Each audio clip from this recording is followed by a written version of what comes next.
നിങ്ങൾ ആദ്യമായി ഈ ചാനൽ കാണുന്നതെങ്കിൽ ചാനൽ ഒന്ന് സബ്സ്ക്രൈബ് ചെയ്യുക, തൊട്ടുള്ള ബെൽ ഐക്കൺ ഒന്ന് എനേബിൾ ചെയ്യുക. എന്ന എല്ലാ വീഡിയോയും നിങ്ങൾക്ക് നോട്ടിഫിക്കേഷൻ ലഭിക്കും. സിനിമയിലെ സാങ്കേതിക പ്രവർത്തകരുടെ സംഘടനയായ ഫെഫ്കയുടെ ഡയറക്ടേഴ്സ് യൂണിയനിൽ അംഗത്വമെടുന്ന മോഹൻലാൽ.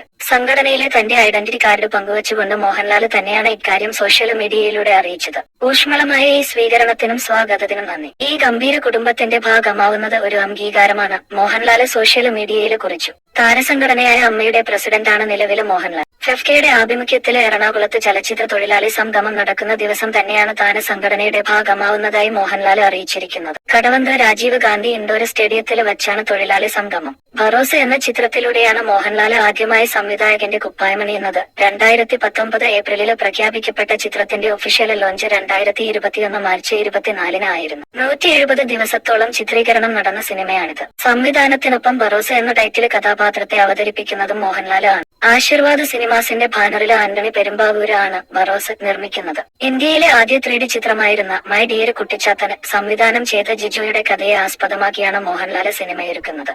മോഹൻലാലിന്റെ സംവിധാന അരങ്ങേറ്റമെന്ന നിലയിൽ ഇതിനകം പ്രീ റിലീസ് ഹൈപ്പ് നേടിയിട്ടുള്ള ചിത്രമാണ് ഭറോസ.